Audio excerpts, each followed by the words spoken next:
اور عرب آسانی سے کسی کو نہیں مانتے، اس لیے کہ وہ خود قادر الکلام لوگ ہیں، فصاحت و بلاغت کے امام ہیں۔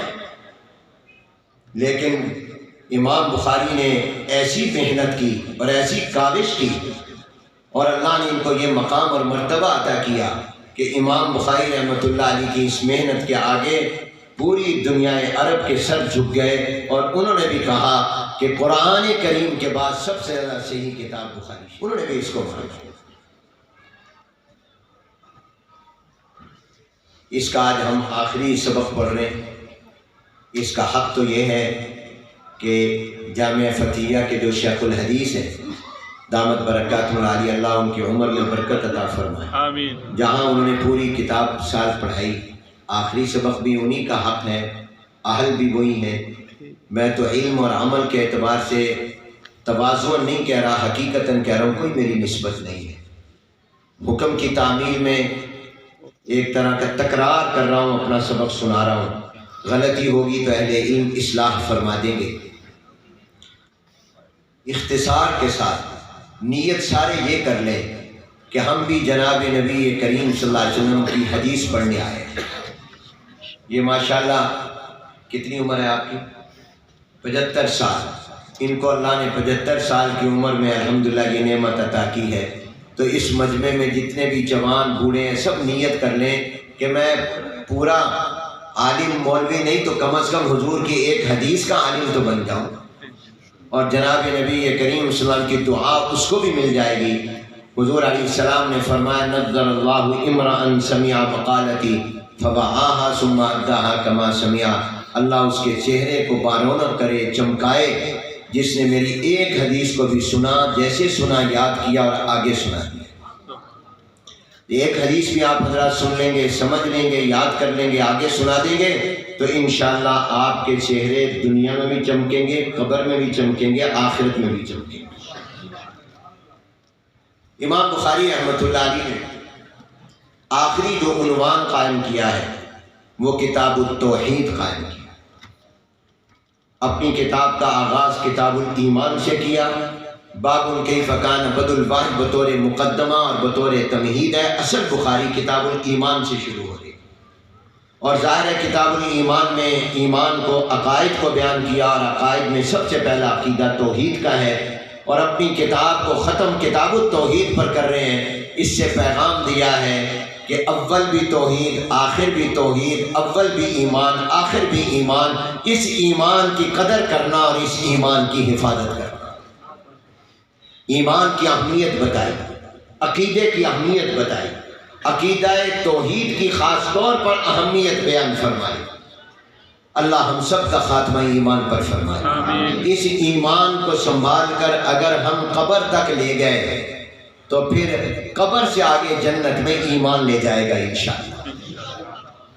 تم اپنے ایمان کو قبر تک لے جاؤ، پھر قبر سے جنت تک ایمان لے جائے گا۔ تو اپنی کتاب کے آخر میں جو بڑا عنوان قائم کیا وہ کتاب التوحید، اور ساتھ والرد علی الجہمیہ، یہ اس زمانے کا ایک گمراہ فرقہ تھا جہمیہ، معتزلہ، کرامیہ، مرجیہ۔ آج اسلام کے فرقے دنیا میں نہیں ہیں، اگرچہ ان کے باطل نظریات، اس کے جراثیم کہیں کہیں موجود ہیں، لیکن اسلام کے فرقے موجود نہیں ہیں۔ کیوں نہیں ہیں؟ دوام حق کو ہوتا ہے، نہ باطل کو ہے، نہ باطل والوں کو ہے۔ جاء الحق وزهق الباطل ان الباطل کان زہوقا۔ امام احمد بن حنبل رحمۃ اللہ علیہ آج بھی زندہ ہیں، ان کو کوڑے مارنے والے کا نام بھی کوئی نہیں جانتا۔ ہمیشہ حق زندہ رہا کرتا ہے، حق والے زندہ رہا کرتے ہیں، باطل کبھی نہیں باقی رہا، باطل مٹ جایا کرتا ہے۔ یہ گمراہ فرقے ختم ہو گئے، اسلام کے اب فرقے موجود نہیں ہیں، مگر اس زمانے میں تھا تو امام بخاری رحمۃ اللہ علیہ نے ان کی رد کی ہے، اور جو آخری باب اس بڑے عنوان کے تحت قائم کیا اس میں ایک اور گمراہ فرقہ معتزلہ کی رد کی ہے۔ آج معتزلہ نام کا فرقہ بھی دنیا میں موجود نہیں ہے، اس زمانے میں تھا، عقل پرست تھا، یہ بھی ختم ہو گیا ہے۔ مگر امام بخاری رحمۃ اللہ علیہ نے، میرے عزیز طلبہ، خاص طور پر آپ سے کہتا ہوں، کہ امام بخاری نے مجھے اور آپ کو اس سے پیغام دیا کہ مولوی کا کام صرف حق بیان کرنا نہیں ہے، حق کو ثابت کرنا ہی نہیں ہے، باطل کی تردید کرنا بھی مولوی کی ذمہ داری ہے۔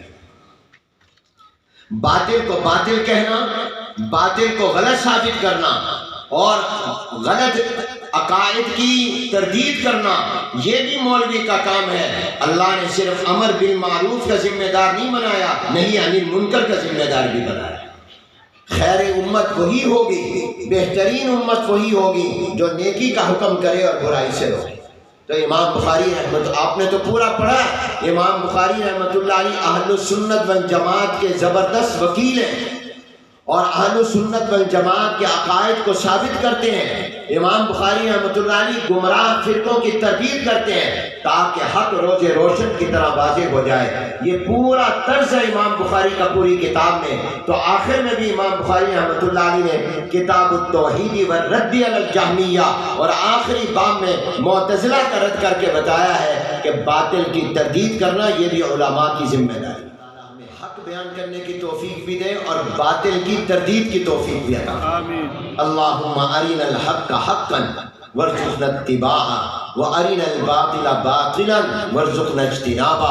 اللہ ہمیں حق حق کر کے دکھا اور حق پر چلنے والا بنا، باطل باطل کر کے دکھا اور اس سے بچنے کی توفیق عطا فرما، آمین کہتے ہیں۔ معتزلہ یہ کہتے تھے کہ قیامت کے دن کوئی ترازو نہیں ہوگا، گناہ اور نیکیوں کو کوئی نہیں تولا جائے گا۔ قرآن میں جہاں جہاں آتا ہے اس سے مراد عدل و انصاف ہے۔ امام بخاری ان کی تردید کر رہے ہیں، قرآن و سنت کے دلائل کی روشنی میں کر رہے ہیں۔ اور یاد رکھیے عزیز طلبہ، یہ بخاری شریف صرف حدیث کی کتاب نہیں ہے، یہ قرآن کی تفسیر کی کتاب بھی ہے، یہ حدیث کی کتاب بھی ہے، فقہ کی کتاب بھی ہے۔ بلکہ اگر یہ میں دعویٰ کروں اہل علم کی موجودگی میں تو غلط نہیں ہوگا، اس میں حدیث بعد میں آتی ہے، فقہ پہلے آتی ہے۔ یہ جو امام بخاری عنوان قائم کرتے ہیں وہ فقہ کا، شریعت کا، دین کا مسئلہ بیان کر رہے ہوتے ہیں اور آگے پھر آیت اور حدیث لاتے ہیں جس سے وہ مسئلہ نکل رہا ہوتا ہے، وہ دلیل کے طور پر لاتے ہیں۔ گویا امام بخاری فقہ پہلے بیان کرتے ہیں، حدیث بعد میں بیان کرتے ہیں، کیونکہ فقہ حدیث سے نکلی ہے، قرآن سے نکلی ہے۔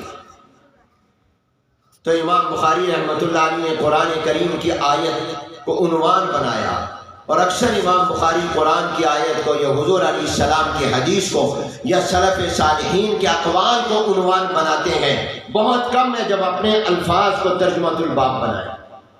یہاں بھی امام بخاری نے قرآن کی آیت، کیونکہ اس سے زیادہ برکت کہیں نہیں ہو سکتی، وہی ایک برکت والی سب سے بڑی کتاب ہے، تو یہ آیت مبارکہ بسم اللہ الرحمن الرحیم ونضع الموازین القسط لیوم القیامہ۔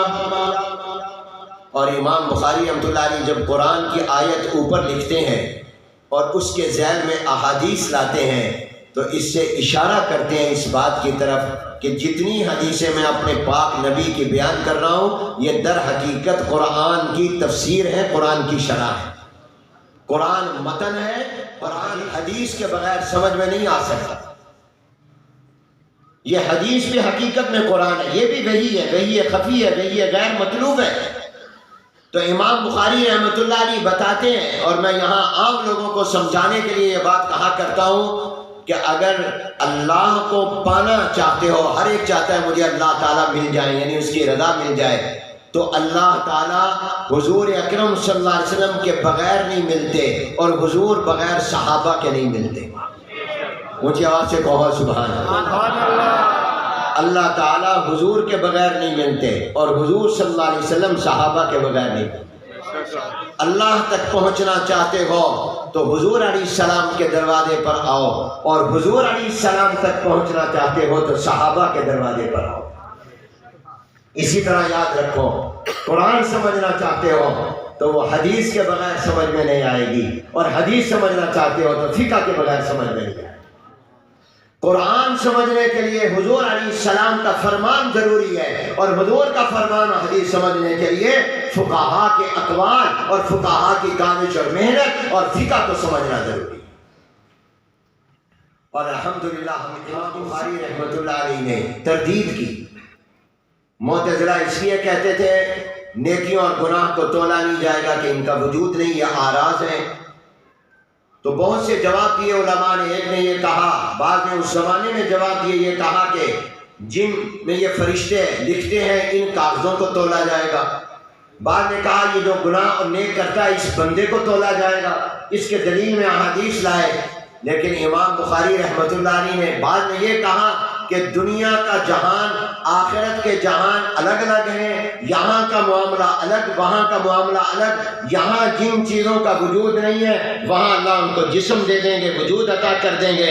امام بخاری نے ان میں سے کسی قول کو قبول نہیں کیا اور کہا میرا فتویٰ یہ ہے، اہل سنت والجماعت کا فتویٰ یہ ہے، ان سب کا قول یہ ہے قرآن و سنت کی روشنی میں، وَإِنَّ أَعْمَالَ بَنِي آدَمَ وَقَوْلَهُمْ يُوزَنُ، میں یہ بھی نہیں مانتا کہ ان نامہ اعمال کو تولا جائے گا۔ میں یہ قول بھی قبول نہیں کرتا کہ عمل کرنے والے کو تولا جائے گا۔ میں یہ بھی نہیں کہتا کہ ان کو جسم بنا دیا جائے گا۔ میں کہتا ہوں کہ نماز ہی تولے جائے گی، روزہ تولا جائے گا، تلاوت کو تولا جائے گا، سچ کو تولا جائے گا، تسبیح کو تولا جائے گا، درود پاک کے پڑھنے کو تولا جائے گا، انہی کو تولا جائے گا۔ اور اللہ قادر ہے کہ وہ چاہے تو جوہر کو تول دے، وہ چاہے تو عرض کو تول دے۔ کہتے تھے صرف عمل تولے جائیں گے، امام بخاری نے کہا نہیں، عمل بھی تولے جائیں گے، قول بھی تولے جائیں گے۔ ان اعمال پر بول بھی تولا جائے گا اور عمل بھی تولا جائے گا، دونوں کو تولا جائے گا، انہی کو تولا جائے گا۔ اور اللہ قادر ہے۔ اس زمانے میں جوابوں کی ضرورت پڑتی تھی، آج تو سائنسی دنیا نے آسان کر دیا، جواب کی ضرورت ہی نہیں۔ آج سائنسدانوں نے ایسے آلات ایجاد کر دیے ہیں کہ وہ چیزیں جن کا الگ وجود نہیں ہے وہ بھی تولی جا رہی ہیں۔ تو اگر انسان تول سکتا ہے تو انسان کا خالق جس کی قدرت کی کوئی انتہا نہیں، وہ نہیں تول سکتا۔ آج گرمی تولی جا رہی ہے، مجھے دکھاؤ گرمی کہاں ہے، الگ اس کا وجود اٹھا کر دکھاؤ گرمی۔ سردی تولی جا رہی ہے، کہتے ہیں اتنا درجہ حرارت ہے، آج مائنس ہے، آج جناب اتنی ہے گرمی، آج اتنی سردی ہے۔ یہ گرمی اور سردی بھی تو عرض ہے، اس کا کہاں الگ وجود ہے، یہ بھی تو تولا جا رہا ہے۔ آج بخار تولتے کہ نہیں، تو تھرمامیٹر بتاتے ہیں 101 بخار ہے، 102 بخار ہے، الگ دکھاؤ بخار کہاں ہے، بخار والے سے الگ کر کے بخار تولا جا رہا ہے۔ بجلی اور گیس کے بل آتے ہیں کہ نہیں آتے، اور اب تو بجلی اور مہنگی ہونے والی ہے۔ میں نے میاں صاحب کی طرف دیکھا، وہ مجھے دیکھ کر مسکرائے۔ حکومت کے کنٹرول میں بھی نہیں ہے۔ دعا کرو اس ملک کے لیے، یہ ملک اپنی تاریخ کے سنگین ترین دور سے گزر رہا ہے۔ اللہ تعالیٰ اس ملک کی حفاظت فرمائے، آمین۔ اختیار میں نہیں کچھ بجلی۔ اب آپ سے میں کہتا ہوں الگ بجلی دکھاؤ، کہاں ہے بجلی کا الگ؟ لیکن بل آتا ہے کہ نہیں آتا؟ اتنے یونٹ بجلی تولی کہ نہیں تولی؟ گیس کا بل آتا ہے کہ نہیں آتا؟ اب گیس کی تو عرض ہے، الگ اس کا وجود ہی نہیں ہے۔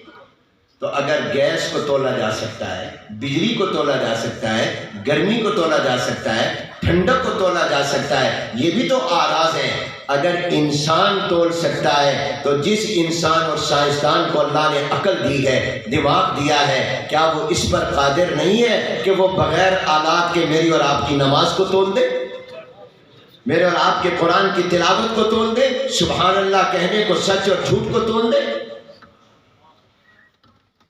علامہ انور شاہ کشمیری رحمۃ اللہ علیہ کا ایک قول یاد رکھو، جب انسان یہ پڑھتا ہے نا پتہ چلتا ہے اللہ نے ہمارے اکابر کو بھی کیا علم عطا کیا اور ہمارے اکابر کو اللہ نے تقویٰ بھی کیا عطا کیا۔ اس لیے بات صحیح کہتے ہیں، یہ تھے اس زمانے کی طرح کے لوگ، خیر القرون کی طرح ان کا علم اور عمل تھا۔ ہمارے خیر المدارس میں ایک مفتی محمد عبداللہ صاحب رحمۃ اللہ علیہ تھے، بہت درویش، ہم نے ان کو دیکھا۔ مولانا عبد الرحمن صاحب دامت برکاتہم نے بھی ان کو دیکھا ہوگا، بلکہ پڑھا بھی ہوگا، مسلم شریف حضرت نے ان سے پڑھی، خیر المدارس میں تھے، مفتی بھی تھے اور محدث بھی تھے اور بڑے درویش اور اللہ والے تھے۔ میرے دادا حضرت مولانا خیر مسار رحمۃ اللہ علیہ فرماتے تھے کہ اگر کسی نے آج کے زمانے میں صحابہ کا نمونہ دیکھنا ہو تو ان کو دیکھ۔ جب انسان پڑھتا ہے اپنے اکابر کے علوم کو دنگ رہ جاتا ہے۔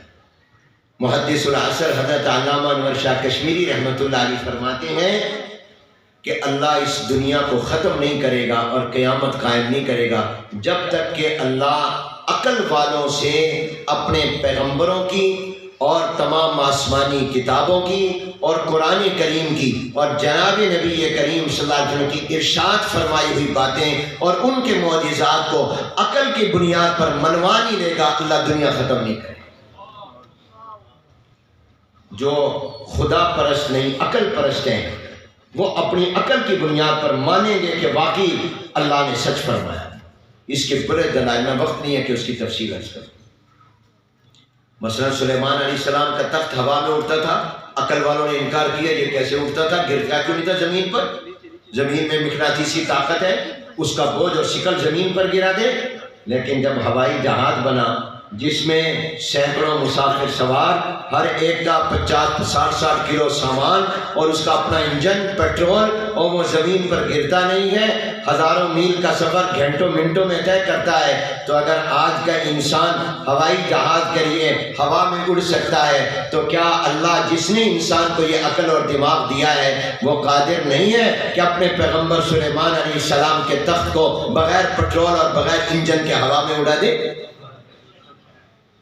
عقل والے بھی ماننے پر مجبور ہیں۔ پہلے کہتے تھے یہ کیسے تولے جائیں گے گناہ اور نیکیاں، یہ ایمان اور کفر کیسے تولا جائے گا، یہ کیسی، یہ تو آراز ہیں، لیکن آج ثابت ہو گیا کہ تولا جائے گا، تولا جا رہا ہے۔ تو اللہ تعالیٰ تو اس سے بھی زیادہ بڑے قادر ہیں۔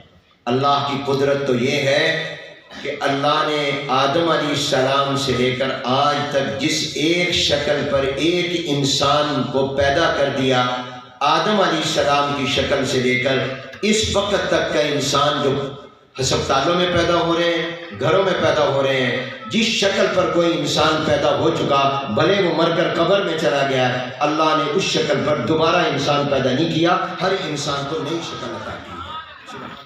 ہاتھوں کی لکیریں مختلف ہیں، ہاتھ تو ہاتھ، یہ فنگر پرنٹ کیوں لیتے ہیں؟ اس لیے کہ اس انگوٹھے کے اندر تھوڑے سے حصے میں اللہ نے میرے جو لکیریں رکھی ہیں وہ دنیا کے اربوں کھربوں انسانوں سے مختلف، ہر انسان کی۔ سبحان اللہ کہو، سبحان اللہ، کیا اللہ کی قدرت ہے۔ تو وہ اللہ قادر نہیں ہے کہ ان کو توڑ دے؟ امام بخاری نے قرآن سے ثابت کیا، حدیث سے پیغام دیا، مولویوں، علماء کرام، تمہاری دلیل ہتھیار نہیں ہے، تمہاری دلیل کلاشن کوف نہیں ہے، تمہاری دلیل ویپن نہیں ہے، تمہاری دلیل علم ہے، تمہارے ہاتھ میں قرآن ہونا چاہیے، حضور علیہ السلام کا فرمان ہونا چاہیے۔